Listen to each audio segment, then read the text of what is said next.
आप देख रहे हैं सतभक्ति सागर जगत गुरु तत्वदर्शी संत रामपाल जी महाराज के पावन सानिध्य में सत्संग प्रवचन का आनंद ले ध्यान पूर्वक सत्संग सुने।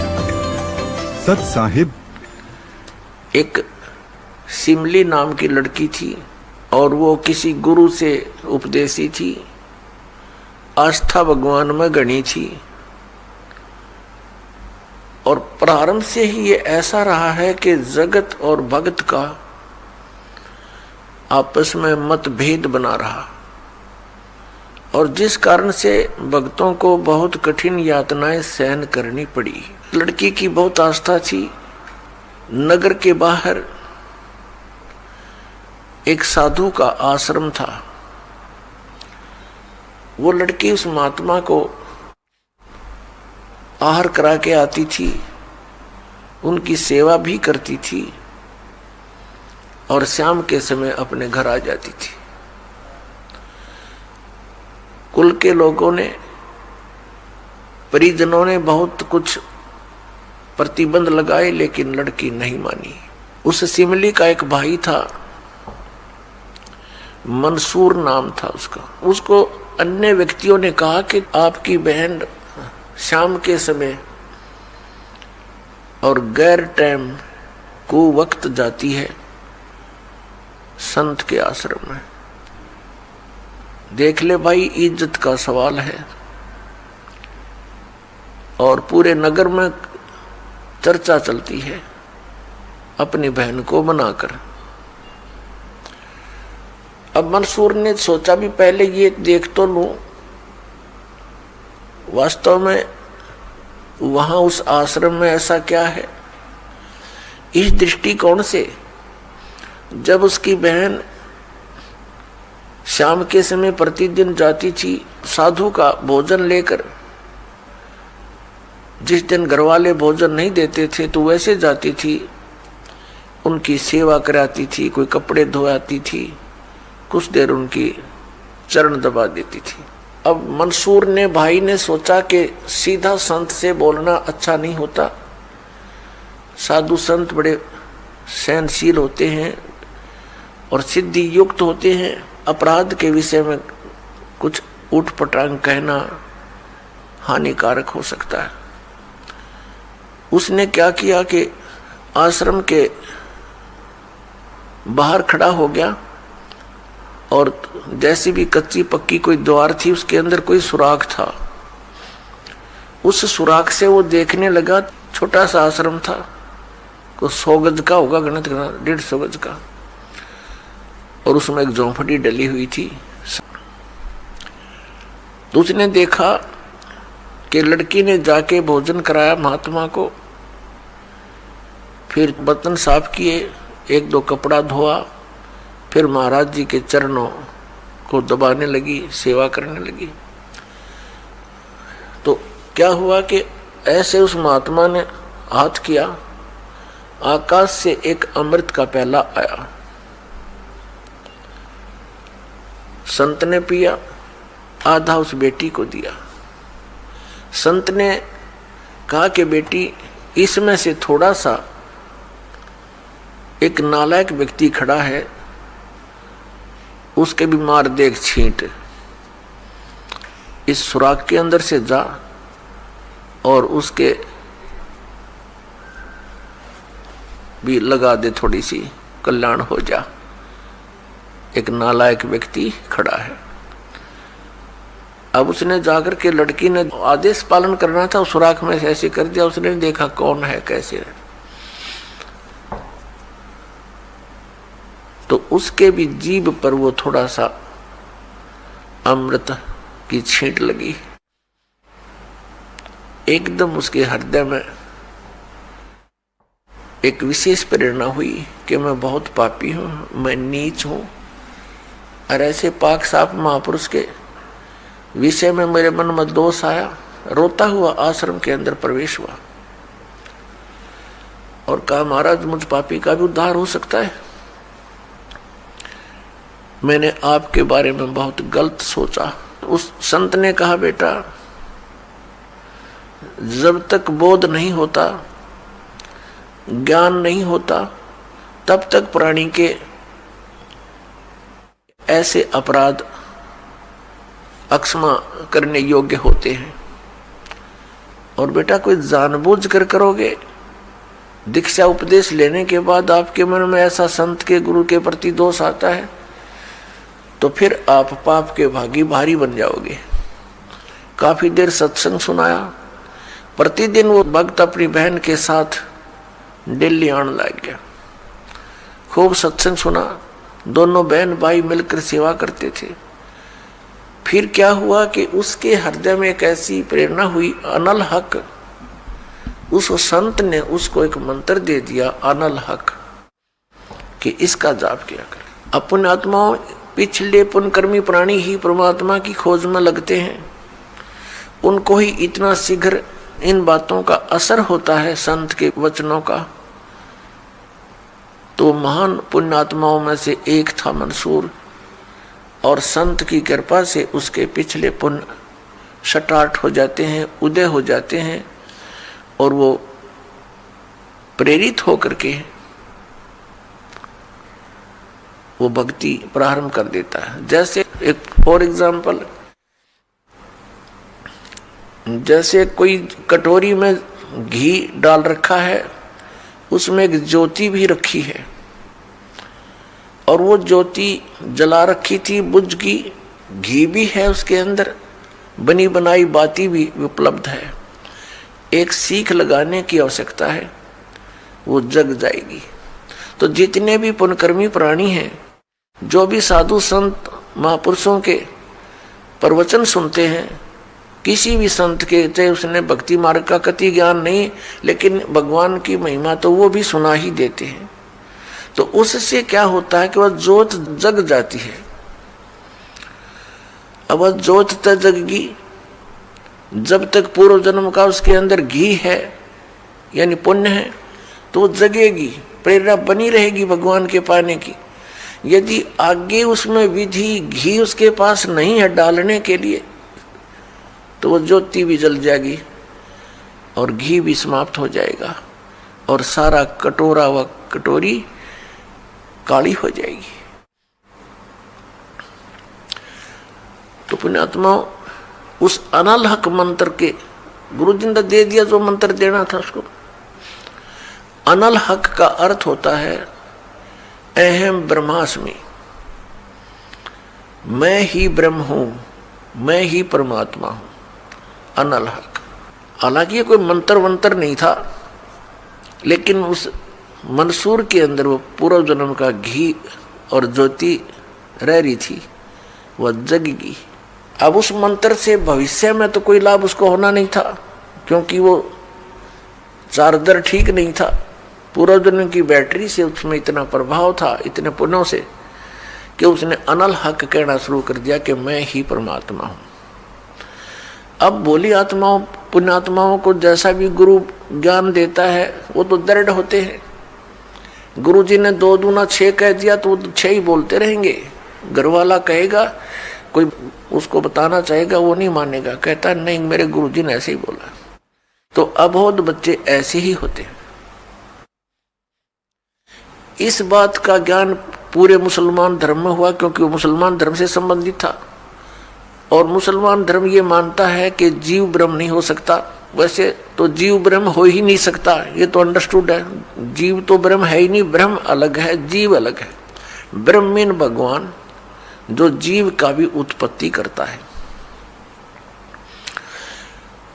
लेकिन मुसलमान धर्म ये मानते हैं कि पृथ्वी पर परमात्मा नहीं आ सकता।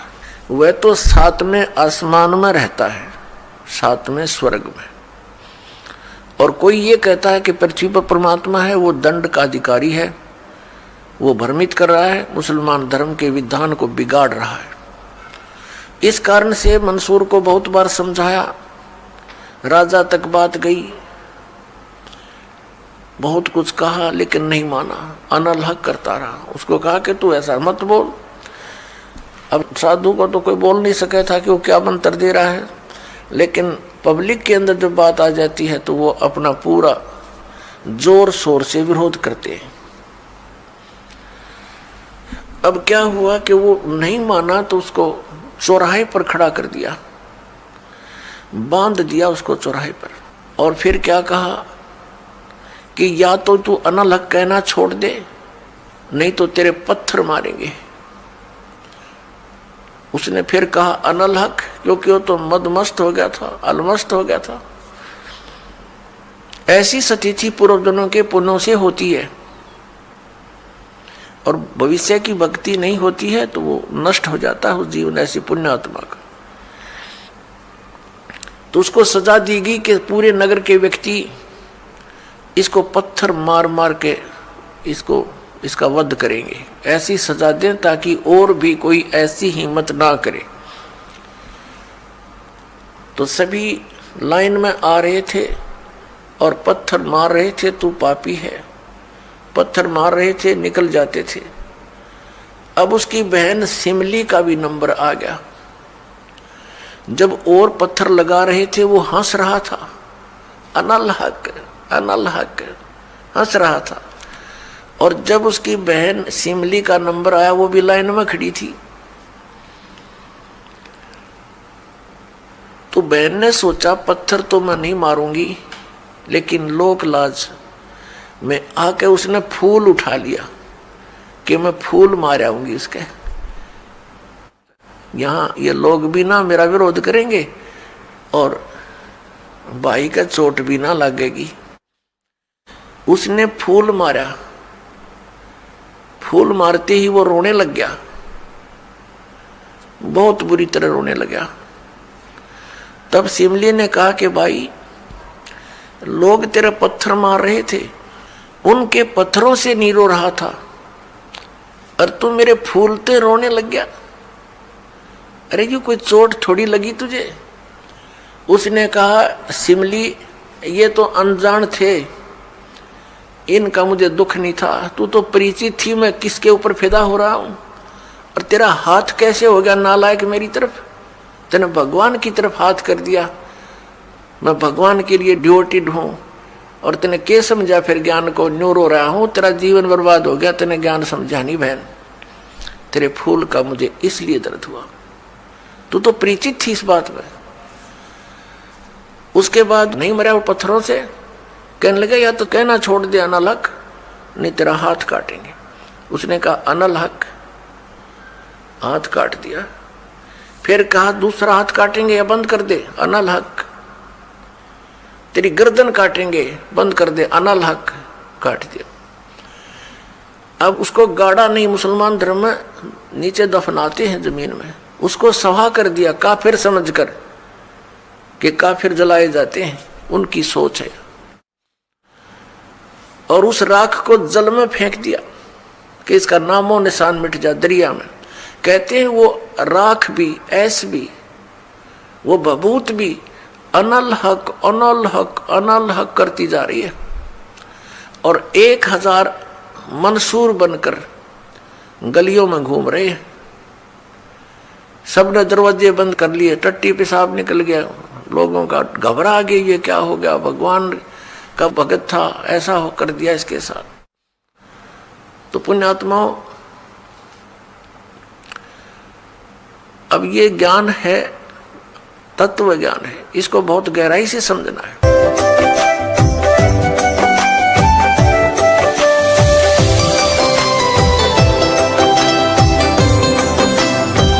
गरीब साध साध सब नेक हैं, आप अपनी ठोरी, जो सतलोक ले जाएंगे वो साधु कोई और।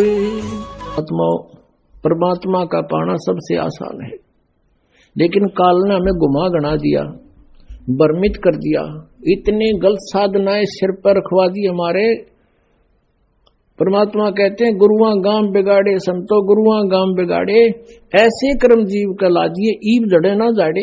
ऐसे कर्म लगा दिए भक्ति के, इबू न छुटवा में तेनू के ना है, ये तो पुरानी लाग से। अब हमारे पूर्वजों को तो पता नहीं था और ना उनके गुरुओं को पता था। अब जैसा वो मार्गदर्शन करके बोले बाले उनके अनुसार चल पड़े। पहले तो इसे बोले व्यक्ति थे, एक भोला सा किसान था। उसके लड़का उत्पन्न हुआ उसकी पत्नी के। उसकी मां ने कहा बेटा जा अपने गुरुजी को ला बुला के होम करानी है, होम। अब वो कति सीधा साधा सा था। वो गुरुजी के पास गया, गुरुजी परमात्मा ने दया करी है, हमारा लड़का उत्पन्न हुआ है, मेरी मां ने कहा है हमारा घूम कर दे, घूम। अब गुरुजी समझ गया भोला बाला, अच्छा भाई पर नो बता 100 रुपये की करवाओगे घूम, या 2.25 की, 5.25 की, 10.25 की, 11 की, बता। वो कहने लगा किसान के गुरुजी हम तो गरीब से आदमी हैं, हमारा 100 रुपये की घूम कर दे। अच्छा भाई साहब। वो सामने बैठा लिया यजमान, गुरुजी बैठ गए अपने आसन पे और हवन शुरू कर दिया।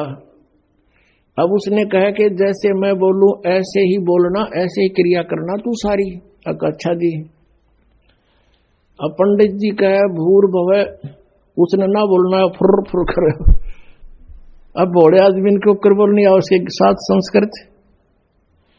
तो पंडित जी ने बोला तेरा सीधा बोल, वो भी बोला सीधा बोल।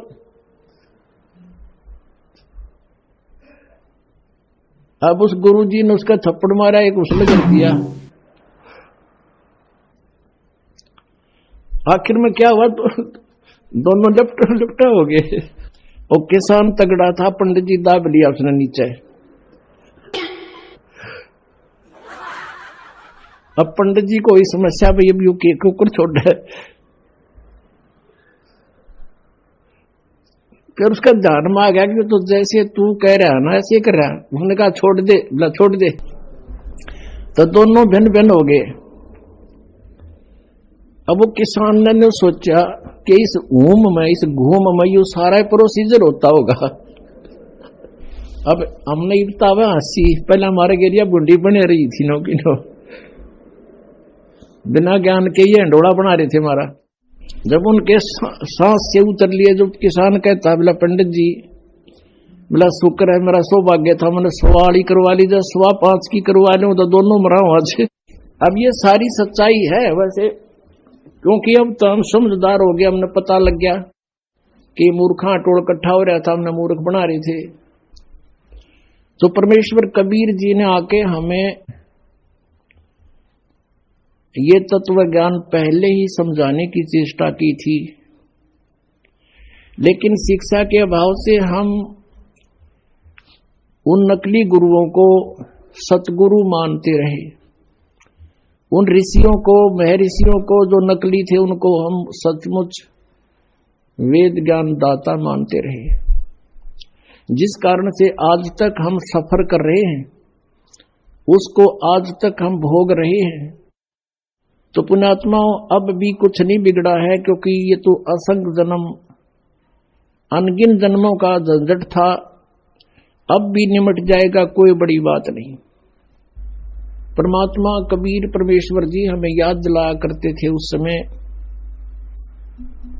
कि तुम जो साधनाएं करते हो ये शास्त्र विरुद्ध है, और श्री ब्रह्मा, श्री विष्णु, श्री शिव जी ये नाशवान है, इनकी जन्म और मृत्यु होती है, ये अविनाशी नहीं है। इस बात से पहले तो हमारे जो श्रोता थे वो ये दुख मान्या करते, वो फिर जाकर कहते अपने गुरुओं को कि कबीर ऐसे बोलता है, वो कहता है ब्रह्मा विष्णु महेश नाशवान है, इनकी जन्म मृत्यु होती है, इनके माता पिता हैं। तो वो नकली गुरु कहा करते थे कि कबीर अशिक्षित है,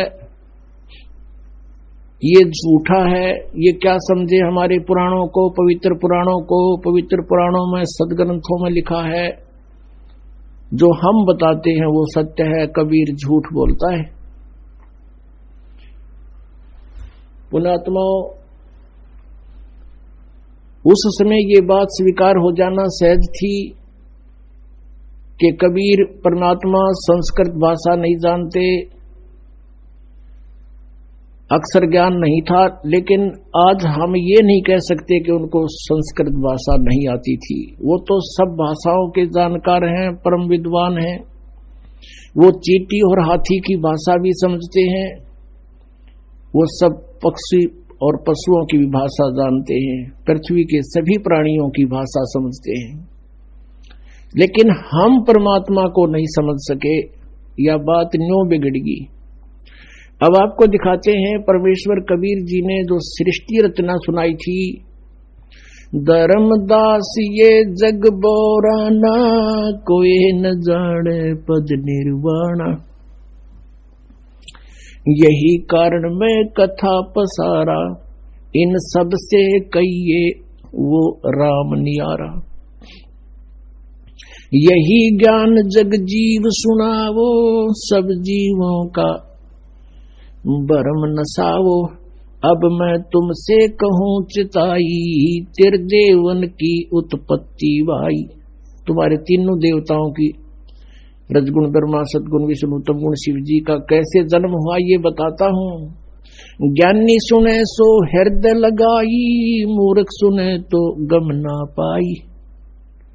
माँ अष्टंगी पिता निरंजन, ये जम दारुण वंशन अंजन। पहले कीन निरंजन राई, पीछे से माया उपजाई। माया रूप देख अति शोभा, देव निरंजन तन मन लोभा। निरंजन कीने भोग विलासा, माया को रही तब आशा। तीन पुत्र अष्टंगी जाए, ब्रह्मा विष्णु शिव नाम धराए। तीनों गुण का ये विस्तारा, धर्मदास मैं कहूँ पुकारा। तीन देव विस्तार चलावे, इनमें यो जग धोखा खावे। आज से 600 वर्ष पहले परमात्मा ने अपनी अमृतवाणी में लिपिबद्ध करवा रखी ये ज्ञान। तो पुण्यात्माओं, अब पता चलेगा कौन था विद्वान और कौन है अविद्वान। एक संस्कृत भाषा के जान लेने से महर्षि नहीं बन सकता, शास्त्री तो कह सकते उसको, और वो विद्वान नहीं हो सकता। अब आपको पहले तो ये दिखाते हैं कि कबीर परमेश्वर जी ने 600 वर्ष पहले ये शब्द, ये वाणी, अमृतवाणी, तत्व ज्ञान बोला था, जो आज हमारे सदग्रंथ सेकंड कर रहे हैं। धर्मदास जी एक महान आत्मा हुए हैं, परमात्मा उनको आकर मिले थे अपने लीलावत स्वभाववश, जैसे लीला परमात्मा किया करता है। वेद बताते हैं, ऋग्वेद मंडल नंबर 9 सूक्त नंबर 86 का मंत्र 26 और 27 में कहा है कि परमात्मा अपने भक्तों के सब संकट दूर करता है, अपने रूप को सरल करके वहां से गति करके आता है। वो तीसरे मुक्ति धाम में रहता है, ध्रुवलोक के तीसरे पृष्ठ पर विराजमान है, यानी सतलोक में रहता है, और वहां से गति करके चल कर आता है, भक्तों को मिलता है, उनको ज्ञान उपदेश देता है, भक्ति का यथार्थ ज्ञान बताता है। और वो परमात्मा राजा के समान देखने जोगा है, दर्शनीय है, और वो अच्छी आत्माओं को आकर मिलता है। और परमात्मा कहते हैं, चारों युग में संत पुकारे, कूक कहा हम हेल रे। हीरे माणक मोती बरसे हैं, ये जग चुगता ढेर।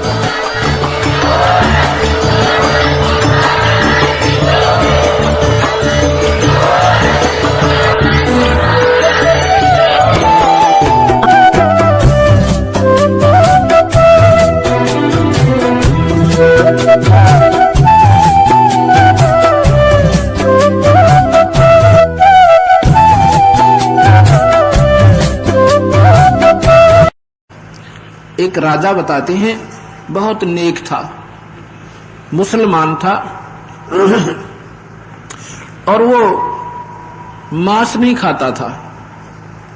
इतना नेक, ना किसी को तंग करता था, और अपनी प्रजा का पालन अपने बच्चों की तरह करता था।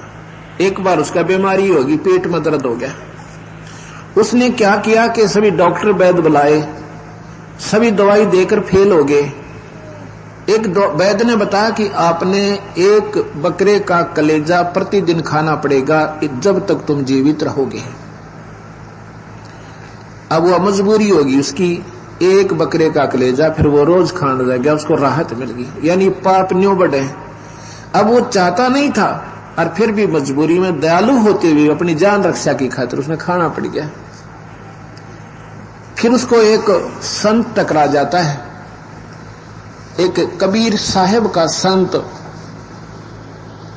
गरीबदास जी की परंपरा में। तो वो क्या है, एक नौका की इंतजार में वो संत बैठे थे। वहां पर क्या होता है कि वो नौका में बैठ चुके थे, इतने में 5-7 बकरे लेकर राजा के सैनिक आ जाते हैं और उस नाविक को मालूम था कि ये राजा के सैनिक हैं। नाविक को उन्होंने कहा कि हमें जल्दी पार करो, जल्दी जाना है। तो उस नाविक ने उस संत को उतार दिया कि आप नीचे उतरो, ये राजा के सैनिक हैं, इनको परले पार करके आना है। तो संत ने कहा कि हम भी बैठे चले जाते हैं, क्या दिक्कत हो जाएगी। तो उन सिपाहियों ने कहा कोई बात नहीं, बैठा रहने दो, महात्मा है इसको। जब वो दरिया से जा रहे हैं, वो पूछते हैं अभी कहां ले जा रहे हो उन बकरों को, तुम राजा के सैनिक बताते हो, तुम बकरियां का क्या करोगे भाई। कहते हैं राजा को एक बीमारी लगी हुई है, प्रतिदिन एक बकरे का रोज सीना खाता है। उसने कहा कि राजा को कह देना आज के बाद उसको दर्द नहीं होगा, पर बकरे नहीं खावे। सैनिकों ने बताया बहुत नेक आत्मा है, वो मांस भी नहीं खाते थे मुसलमान होते हुए भी, लेकिन अब मजबूरी में उन्होंने मांस खाना पड़ गया। तो संत ने कहा कि हमारे कबीर भगवान की कृपा से वो ठीक हो जाएगा और उसने मांस नहीं खाना पड़ेगा और नहीं खाएगा। और उन सैनिकों ने उनका पता पूछा, सारा पता नोट किया। जब वो वहां पहुंचे तो राजा ने कहा कि भाई मैं मांस नहीं खाऊंगा, मैं ठीक हो गया, मुझे कोई दर्द नहीं। तब उन्होंने कहा कि भगवान राजन ऐसे ऐसे एक संत मिला था हमें। कहता किस टाइम मिला था कि इसमें ये बात कही। कहता उसके बाद मुझे पीड़ा नहीं है, मैं बिल्कुल ठीक हूं। उस संत को ढूंढा, उसके संतान भी नहीं थी, कबीर साहब की कृपा से साल भीतर उसका लड़का हो गया, और ज्यादा प्रसन्न हुआ। और फिर उन्होंने एक बाग और एक मंदिर, एक आश्रम बनाया उस संत के नाम पे, उसका नाम रामनगर रखा। तो यहां हम ये कहना चाहते हैं कि परमात्मा से कहते हैं श्रेष्ठ आत्मा। भगवान ज्योति निरंजन ये भी उस परम पिता परमात्मा का ही पुत्र है, लेकिन इसने अपनी थोड़ी सी नादानी की गलती के कारण ये श्राप लग गया, यानी बीमारी लग गई इसके, और ये इसका परिणाम हमें भी साथ भोगना पड़ रहा है। 1 लाख जीवों का ये काल रोज आहार करता है, इसलिए ये गुप्त रहता है, किसी के सामने प्रकट नहीं आता होता। स्वर्ग में नहीं रहता, ये स्वर्ग में इस रूप में नहीं रहता जिसका वास्तविक रूप है। ये जैसे प्लास्टिक सर्जरी कर ले तो वो ओरिजिनल रूप छुप जाता है उसका, चाहे कितना विकराल बुंडा हो। ऐसे ये 3 रूपों में ब्रह्मा, महाविष्णु, महाशिव रूप में वहां रहता है, 4 भुजा में, लेकिन अपनी 1000 भुजा वाले रूप को वहां गुप्त करके रहता है। एक सिद्धि होती है जो बहुत शरीर बना सकता है, जैसा चाहे कुछ समय के लिए बना सकता है। वहां भी तीनों रूप में ये हर समय दर्शन नहीं देता, सब संतों को अपना अलग स्थान रखता है। जब चाहे वहां से खत्म और गुप्त हो जाता है, किसी को अंदर आने का आदेश नहीं है। और अपने लोक में जाकर अपने विकराल रूप में बैठकर 1 लाख जीवों का आहार करता है। वहां पर तपतशिला बनी हुई है, एक पत्थर की टुकड़ी अपने आप स्वतः गर्म रहती है, जो निरंजन लोक में है। वहां पर ना ब्रह्मा जा सके, ना विष्णु जा सके, ना शिव जा सके, ना कोई साधक जा सकता। उसने ऐसा बीच में इतना भयंकर एक शक्ति छोड़ रखी है। उसको केवल कबीर साहब के सार नाम सतनाम का उपासक संत और कबीर साहब के यानी सहारे से उस नगरी को पार करके ही जाना पड़ता है। ये काल भगवान के सिर पर पैर रख के ये कबीर हंस वहां से पार होते हैं। क्योंकि काल भगवान ने 21वें ब्रह्मांड के अंतिम लोक में, जो कि सतलोक जाने का रास्ता है, वहां पर अपने सिर के बलते बंद कर रखा है कि कोई इधर से वापस ना चला जा। जब ये कबीर साहब का उपासक, सतनाम और सारनाम का उपासक संत जाता है भक्त, उस हंस के सामने उसका अपने आप सिर झुक जाता है, वो रास्ता खाली हो जाता है और उसके सिर पे पैर रख के काल के ये कबीर हंस अपने सतलोक चला जाता है। अब आपको ज्ञान हुआ कि परमात्मा कितने हैं। अब यहां पर सभी संत कहते हैं कुल का मालिक एक है,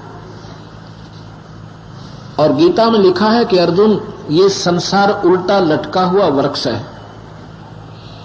ऐसे ही कबीर साहब कहते हैं अक्षर पुरुष एक पेड़ है, निरंजन वाकी डार और तीनों देवा शाखा है। भाई पात रूप संसार, कितना एक ही दोहे में सारी सृष्टि का वर्णन दे दिया भगवान कबीर साहब ने। गीता में भी ऐसा ही लिखा है अर्जुन, ये उल्टा लटका हुआ वृक्ष है और इसकी जड़ ऊपर को है, यानी मूल जड़ कहां है इसकी? सतलोक है। और कबीर साहब कहते हैं कि अक्षर पुरुष एक पेड़ है। अक्षर पुरुष माने परब्रह्म। ये तो समझो जमीन से बाहर दिखने वाला पेड़ है, मोटा तना है, और इसके एक मोटी डार लगी है, मोटी डार, उसको निरंजन जानो, और उसके फिर 3 शाखा हो निरंजन के, ये ब्रह्मा विष्णु महेश समझो, तीनों देवता, और टहनी और ये देवता, और ये पत्ते रूप में संसार। लेकिन जड़ कौन है, मूल कौन है? वो कबीर भगवान सतपुरुष है, पूर्ण परमात्मा, परम अक्षर ब्रह्म है। और जड़ों से ही सारी शक्ति उस पेड़ को प्राप्त है। ऐसा ही गीता जी के 15वें श्लोक में 15वें अध्याय के 17वें श्लोक में लिखा है कि वो परमात्मा तो अविनाशी, भगवान तो दूसरा ही है। वही तीनों लोकों में प्रवेश करके और सबका पालन पोषण और स्थिति सब कुछ वही करता है। अब जब हमने इस बात की सही जानकारी होगी, फिर गीता जी जैसे अनमोल शास्त्र को आप पढ़ोगे, इतना आनंद आएगा। हे परमात्मा, ओए होए, इतनी सच्चाई जो गीता में लिखी है और कबीर साहब से बिल्कुल मिलती जुलती है। गीता में सिर्फ कमी क्या रही कि उसमें उस परमात्मा के पाने का मार्ग नहीं है, केवल ब्रह्म के पाने का मार्ग ओम मंत्र है और यज्ञ हवन है, स्वर्ग महास्वर्ग की जाने की। पूर्ण परमात्मा के पाने की यानी वे ऑफ वर्शिप नहीं है, पूजा की विधि नहीं है। इस करके ऋषियों ने हजारों वर्षों वेदों और गीता के आधार पर साधनाएं की, लेकिन वो बेचारे फिर भी पार नहीं हो पाए। रहे निरंजन लोक में, महास्वर्ग में चले गए और करोड़ों वर्षों तक स्वर्ग महास्वर्ग में भी रहे, लेकिन फिर महाप्रलय जब होती है ये सारे ही समाप्त हो जाते हैं और फिर सृष्टि रची जाती है। ये 21 ब्रह्मांड में एक ब्रह्मांड की, ऐसे ही हर ब्रह्मांड के अंदर न्यारी न्यारी व्यवस्था हर समय पर होती रहती है। और सतलोक कभी नष्ट नहीं होता, इसलिए उसको सत्यलोक कहते हैं, उसको अमर लोक कहते हैं, उसको बेगमपुर भी कहते हैं। बेगम जहां कोई चिंता ना हो, कोई दुख ना हो, कोई गम ना हो, उसको बेगमपुर भी कहते हैं। उसको अजर लोक भी कहते हैं। कबीर साहब के यानी पूर्ण परमात्मा के अन्य नाम भी हैं, जैसे अकाल मूर्त, शब्द स्वरूपी राम और सतपुरख। सतपुरख, सत्य माने सच्चा, पुरख माने भगवान, सत साहेब। अकाल मूर्त जिसका काल ना हो, वो परमात्मा की तस्वीर यानी वो सतपुरुष।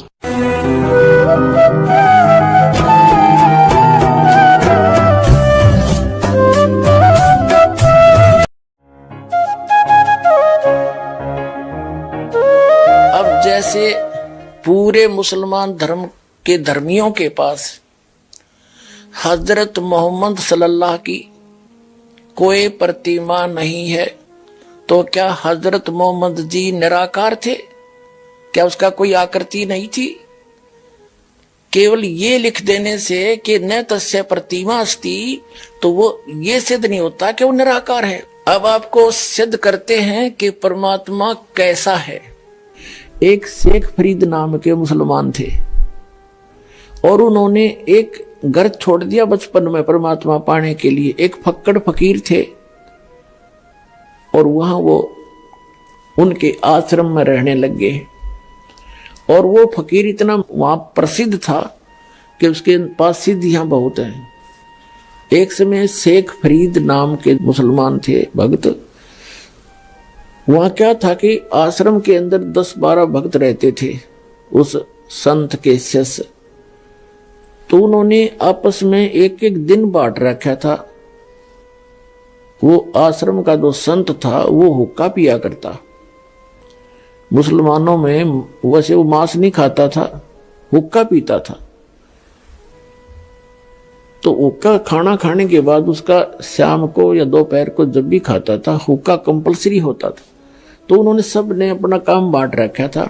और शेख फरीद तो घर छोड़कर निकला ही नहीं था। मैंने अल्लाह चाहिए, भगवान चाहिए।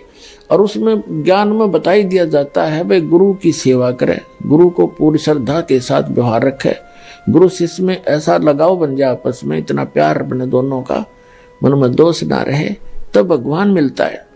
तो उन्होंने इस दृष्टिकोण से कि गुरु नाराज नहीं होना चाहिए। गुरु रूठ गया, कहते हैं कबीर हरि के रूठते गुरु की शरण में जा, और कह कबीर गुरु रूठ गया तो हर ना करे साय। तो इस दृष्टिकोण से शेख फरीद ने चाहा कि परमात्मा गुरु जी नाराज नहीं होने चाहिए। भगवान गुरु जी रुष्ट हो गए तो भगवान रुष्ट हो गया, फिर मेरा इस जीवन का बनेगा क्या इस शरीर का? जो उद्देश्य मैं लेकर आया हूं वही मेरा रह गया, उसमें बाधा बन गई, तो मुझे ऐसा कोई काम नहीं करना मैंने। तो इस दृष्टिकोण से वो सच्चे दिल से गुरु जी की सेवा करता था। आत्मा से पता लग जाता है ये बालक कैसे सेवा कर रहा है, ऐसी बात नहीं। तो वो इस कारण से उसे बहुत खुश था। और आश्रम में रहने वाले दूसरे कुछ कमचोर से थे, वे गफलत कर देते थे। तो उनके मन में ये आ गया कि गुरु जी शेख इस फरीद के साथ ज्यादा लगाव रखते हैं और किसी तरह इस गुरु जी की नजरों से इस शेख फरीद ने गिरावा। अब वो इस अटकल में रहने लगे। वो एक दिन वर्षा होकर रुक गई थी, वर्षा का मौसम था। प्रतिदिन जैसा भी उसका नंबर आता था सभी ऐसे करते थे। पहले खाना बनाते थे, लकड़ी की आग बना देते थे उपले अपले डालकर, और खाना खिलाने चले जाते थे। आग तैयार होती थी, महाराज जी को खाना खिला के आते ही हुक्का भर के और तुरंत दे देते थे। और वो गुरुजी इतने क्रोधी थे, 5 मिनट लेट हो जा कोई हुक्का ना लाओ, यानी कोई भी काम देर कर दे तो सोटा ठाकर मारा करते, डंडा रखा करते। और उसको कई दिन सेवा नहीं देते थे, एक तरफ बैठा देते थे। तो उन्होंने क्या किया, शेख फरीद गया खाना खिलाने गुरुजी को झोपड़ी में। चूल्हा रसोई दूसरे स्थान पर थी, उन्होंने उसको पानी मार दिया, छिट्टे मार दिए, बुझा सी दी। अब शेख फरीद तो अपने हिसाब से आया था कि 2 मिनट लाऊंगा भर के चलम दे दूंगा। अब वो आके देखा था आग नहीं। उन्हें सोची भाई मौसम खराब है, ना सक गया उसका कि किसी और ने गड़बड़ कर रखी है, और आग तो बुझ गई। वो उठा कर चलम, और थोड़ी सी दूरी पर गांव था, वहां धुआं उठ रहा था। कोई बहन बेटी माई अपना चूल्हा जलाने की चेष्टा कर रही थी। वो दौड़ा दौड़ा गया तो वहां क्या कर रही थी वो माई, क्योंकि मौसम वर्षा का था, लकड़ी जलाव थी, कभी बुझ जाव थी, फूक मार थी, आंखों में धुएं से आंखें पानी गिर रहा था। तो शेख फरीद दौड़ा दौड़ा गया, युवा लड़का था 20-22 वर्ष का, और कहने लगा माई आग नहीं दे दे, माई आग डाल दे, थोड़ी आग दे दे मुझे। और माई हो रही थी दुखी धुएं में। वो नु बोली देख के, नु बोली आग नहीं ना मिलती, आंख फुटवानी पड़े आग के लिए। तो उसने चिमटा देगा आंख में, उस संत ने, शेख फरीद ने अपनी आंख निकाल के दे दी। अगले माई आंख ले फोड़ दी मैंने, अरीब तो आग दे दे। वह माई डर गई, भक्तन तक कही थी स्वाभाविक, संत ने तो साची कर दी। और इसका गुरु जी तो बड़ा पहुंचा हुआ संत है, तेरी कदे सारा काम ना बिगाड़ दे। उसने सारी आग निकाल दी चूल्हे में। ले ले महाराज जी, वो दरकस सारे आग ने भरकर तो चल पड़ा, भाग्या गया फिर फटाफट। अब उस संत ने एक आवाज लगाई जब वो 2-3 किले दूर था, पहली आवाज लगाई, रस फरीद कहाँ मर गया तू? आ गया गुरुजी, आ गया गुरुजी। दूसरी आवाज लगाई जब रख कित मर गया था, इतनी देर लगा दी। बस यही था गुरुजी, देर होगी थोड़ी सी, आग खराब सी होगी थी, मौसम खराब है ना। और उस आंख कपड़ा बांध लिया उसने एक आंख के ऊपर के, जो आंख निकाल दी थी। अंधेरे का मौसम था। गुरुजी ने कहा के लाग गया क्या? कुछ दया है आपकी महाराज, के लागे था आप कह रहे थे। और रोका बर दिया और बूढ़ा तो पी के सो गया संत तय। अब वो सारी रात बेचैनी में रहा बेचारा, आंख फूट रही उसकी, कोई बात नहीं जैसे तैसे। उसका उद्देश्य यह था कि गुरुजी नाराज ना होना चाहिए, आंख ने के गाड़ूंगा। जब मालिक रूस गया था। अब कहते हैं देखो कितना सेक्रीफाइस भी कर रहा था, कित कर रहा था वो महापुरुष, किसके सामने, वहां कुछ था ही नहीं। अब उस माई ने नींद आई नहीं सारी रात की, रात होगी मैं जाऊंगी तो महात्मा धमका देगा, तो रात ना आई कैसे यहाँ पर, और शराब दे देगा। तो सुबह वक्त से उठ दिन निकलते ही पहुंच गई और कहे महाराज जी मेरे से गलती होगी, माफ कर दो। महाराज जी उठा, कहने लगा क्या बात है माई, क्या बात है? क्या आपके चिल्ला गया था और मैं धूम में दुखी हो रही थी, वर्षा का मौसम था, लकड़ी गिल्ली थी, मैंने खूब कोशिश कर रखी थी आग बनाने की, आपका चिल्ला गया। मैंने तो मजाक कर रहा था महाराज जी। उसने आंखें काट के धर दी, बर्तन के कापड़ पर धर के लेगी उसने, ढक्कन पे, मटके के ढक्कन है ना, कापड़ बोले, ये आंख काट के धर दिया। आपके बच्चे ने मेरी गलती कती नहीं, उसने सोची ये कदे शराब ना दे दे। तब उसने बुला कर शेख इधर आ भाई फरीद। कहाँ जी, क्या हो गया, क्या बात होगी? कुछ ना मालिक, जो शरीर आपका आंख की के बात सी दाता, आप नाराज नहीं होने चाहिए, इस माटी का बनेगा क्या? तब ने बोला बेटा यू खोल रुमाल। उन्होंने रुमाल खोला, आंख पूरी होगी शेख फरीद की, उनके गुरु जी की सिद्धि है। अब पुण्यात्माओं इतनी सिद्धि युक्त प्राणी संत, आसपास उसका खूब बोलबाला हो गया इस बात से। माई ने जब आंखें देखी, सारी कहानी बताई, सारे गांव में चर्चा होगी, और तरह बे ऐसा महापुरुष नहीं देखा। अपने चेले की आंख भी ठीक कर दी, स्वस्थ हो गया। लेकिन वो आंख थोड़ी छोटी बन गई, ये प्रमाण देने के लिए कोई संत ने इसको ठीक कर दिया। अपन आत्माओं इसका रिजल्ट देखना क्या है, इस कथा जो दास सुनाने जा रहे हैं आपको, सारे भ्रम मिट जाएंगे आपके। अब कुछ दिनों के बाद क्या होता है, संत जी की मृत्यु होगी उस फकीर की, आश्रम वाले की। और वो चेले इस सब अच्छे चिंतित थे। एक शेख फरीद से महात्मा ज्यादा प्यार करते हैं, कहीं इसको प्रधान ना बना जाए आश्रम का। लेकिन साधु संत भक्ति के लिए निकलते हैं, आश्रमों के लिए नहीं। कुछ दिनों के बाद उसने उस आश्रम को त्याग दिया कि पर उनके गुरुजी ने क्या बता रखा था कि बेटा ज्यादा से ज्यादा तप करो, और तपस्या ज्यादा करने से जितना शरीर को कष्ट दोगे उतना भगवान आपको मिलेगा और दर्शन देगा। अब देखो कमाल की बात है, सबके साथ ऐसे कर रखा काल ने। आप किसी हिंदू यानी सनातन धर्म के व्यक्ति ने पूछ कर देख लो भगवान कैसा है, कहते निराकार है। और किसी ईसाई को पूछ कर देख लो वो कैसा है, गॉड इज फॉर्मलेस, भगवान निराकार है। किसी मुसलमान भक्त ने पूछ लो, वो कहेगा भगवान बेचून है, निराकार है। और तो क्या हुआ, शेख फरीद ने सोचा गुरुजी का आदेश है वे जितना घना तप करेंगे भगवान मिलेगा। तो उन्होंने कहते हैं 12 वर्ष में 1.25 मन यानी 50 किलो अन्न खाया। 12 वर्ष, एक वर्ष में 365 दिन, और 12 वर्ष 12 से गुना कर लो, और एक दिन की एवरेज निकाल कर देख लो 50 किलो कितने दानों का आटा हिस्सा आता है। 10 ग्राम नहीं आओ एक दिन में, इतना आहार कर किया उसने कुल 12 वर्ष में। और तपस्या करी, शरीर कति सूख का कांटा हो गया, अस्थि पिंजर शेष रह गया। और कुएं में लटका करते थे, और कष्ट देने के लिए ऊपर पैर बांध लेते थे, वृक्ष के टहनी कर नीचे कुआ था, उस वृक्ष के रस्सा बांध कर नीचे चले जाते थे, क्योंकि बाहर कौवे आंख निकाल लेते हैं और बाहर आते थे, थोड़ा बहुत आहार करते थे, फिर लटक जाते थे। एक दिन कौवे वो आकर लेट गया, ज्यादा थके हुए थे ऐसे, और कौवे ने सोचा आदमी मर गया, आकर बैठ गया, उसके सारे शरीर पर घूमे फिरे, उसमें कितना मांस दिखा नहीं, अस्थि पिंजर कति शेष खाल में लिपटा हुआ। माथे भागा बैठ गए कि आंख खाएंगे ये, इनमें कुछ है मांस थोड़ा सा। तब शेख फरीद ने कहा कि भाई कौव्यो, मेरी आंख ना खाइयो, मेरे शरीर पर कहीं मांस हो तुम वैसे खा लो, मेरी आंख छोड़ दो, मुझे परमात्मा के दर्शन करने हैं। आंख खराब कर दोगे तो मैं भगवान के दर्शन नहीं कर पाऊंगा। तो वो जब बोला तो कौवे उठ गए कि तो जीव है, जीवित है व्यक्ति। अब उसने ये सोचा कि भी अगर बाहर रहूंगा तो कौवे खत्म करेंगे मेरे को, आंखें भी खत्म कर देंगे, फिर मैं कति कंडम हो जाऊंगा, भगवान मिले नहीं और शरीर अंत होने को हो गया।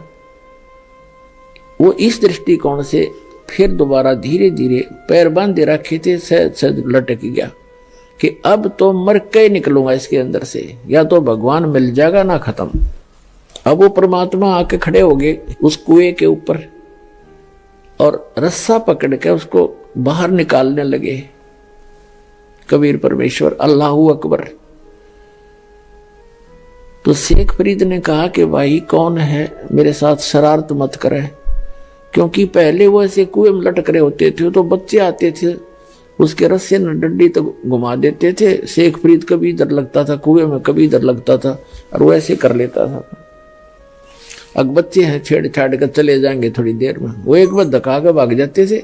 उसने देखा कि इसने तो मैं बाहर ही निकाल लिया, उन्होंने सोचे अच्छा नालायक आदमी आया, तो उसने कहा भाई मुझे छेड़ मत। शेख फरीद कहता है भगवान से कि मुझे ना छेड़ और तू अपना काम कर, मैं अपना काम कर रहा हूं। तो परमात्मा ने पूछा आप क्या कर रहे हो महात्मा जी? कि मैं परमात्मा के दर्शनार्थ, परमात्मा के पाने के लिए, भगवान को देखने के लिए, परमात्मा का दीदार करने के लिए और साधना कर रहा हूं। तो परमात्मा ने कहा कि जिस भगवान की तू साधना कर रहा है, पहले तो यह साधना ठीक नहीं तेरी। परमात्मा ने कहा कि मैं हूं वो अल्लाहू अकबर। शेख फरीद ने सोचा है तो कति पहाड़ी टकराया गया उससे, तो निरा निकम्मा आदमी है, अपने आप को भगवान कहता है, फिर भी साधु अपने भाव से बोला करते हैं। तो शेख फरीद ने कहा कि भाई ऐसे ना बोल, तुझे पाप लगेगा, भगवान दिखाई थोड़ा ही देता है, भगवान तो बेचून है, निराकार है, और आदमी भगवान नहीं हो सकता। तो परमात्मा ने कहा कि भले आदमी, तुम्हारी थ्योरी क्या और प्रैक्टिकल क्या कर रहे हो तुम? एक तरफ ते कह रहे हो कि भगवान बेचून है, निराकार है, दिखाई नहीं दे, और ऊपर से नहीं होगा उसके दर्शनार्थ में प्रयत्न कर रहा हूं। खाक देखेगा जब निराकार है तो क्या देखेगा, कुंडले डोरा है। तो शेख फरीद ने सोचा भाई आदमी तक काटेगा ही तो बात तक कही सही इसने, पर मन में जो हमारा धारणा काफी समय से बैठी हुई होती है उसके आधार से सोचा कि भगवान तक खरी नहीं होगा, लेकिन बाखबर पूरा है तो आदमी ठीक लग गया। या बस एक के सेकंड में समझा दी, क्या करें गामकार ज्ञान का तो चमका ऐसा लग गया करे। एक का चोट से धारी आदि ने मिलन दाचा, उसकी एकदम बुद्धि घूम गई। अगर सचमुच एक तरफ तो हम मेरा बेचून बताओ और फिर उसके दीदार के लिए प्रयत्न कर रहा, दर्शनार्थ, भगवान ने देखूंगा भगवान पाऊंगा, निराकार का पाओगा क्यों? तो फिर तो उसने उसके यह बात समझ में आ गई, नो के नो पैर पकड़ दिए और लटके ने बोला महाराज मैंने रास्ता बता दे, मैं तो परमात्मा के लिए घर छोड़ कर आया था, आज तक मैंने तो शरीर का विनाश कर लिया पर मालिक आसपास नहीं मिले। तब उसने बताया परमात्मा ने कि भाई इस तरह तो लाख वर्ष कर ले तो भी तरह भगवान निकट नहीं आ सकता। वह विधि मैं बताऊंगा, मेरे पास है बच्चा, साधना करनी पड़ेगी, जब वहां जा सकता, जब उसकी प्राप्ति होगी। तब उसने धीरे धीरे करने लगे, थोड़ा बहुत आहार भी करना चाहिए, इस शरीर के साथ इसी दुश्मनी मत करो, बड़ी मुश्किल से मिलता है योग। इसमें कहते प्रथम अंदर संयम रखा, योग युगत सब सतगुरु वाक है। गीता अध्याय नंबर 6 के श्लोक नंबर 16 में कहा कि अर्जुन ये योग ना तो ज्यादा खाने वाले का, ना बिल्कुल ना खाने वाले का, ना ज्यादा सोने वाले का, ना कति घना जागने वाले का कभी सफल नहीं हो सकता। प्रथम अंदर संयम राखे, योग युक्त सब सतगुरु बाके, यानी पहले खाने पीने पर संयम करे। इतना भी नहीं खाओ दड़ी पक्का खा लो, फिर अंगड़ाई टूटे जा भक्ति कैसे करेगा। और बिल्कुल भी ना खाओ फिर भक्ति बने को ना पेट इकट्ठा हो जाए। अंदर संयम रखे, सीमित खावे, जिससे भक्ति भी बने और आलस भी ना छावे। तो शेख फरीद का फिर मोक्ष हुआ जब कबीर परमात्मा उसको मिल गए। देखो पुणात्माओं, दर्शन करना भगवान का कोई और बात है। परमात्मा के लोक में स्थायी स्थान पाने से हमें मोक्ष होगा, तब हमारा छुटकारा होगा, उसकी विधि है। जैसे भगवान शिव के साथ पार्वती माता उनकी पत्नी सदा साथ रहा करती, रोज दर्शन कराया करती, और उसका मोक्ष ना, उसको मंत्र मिला।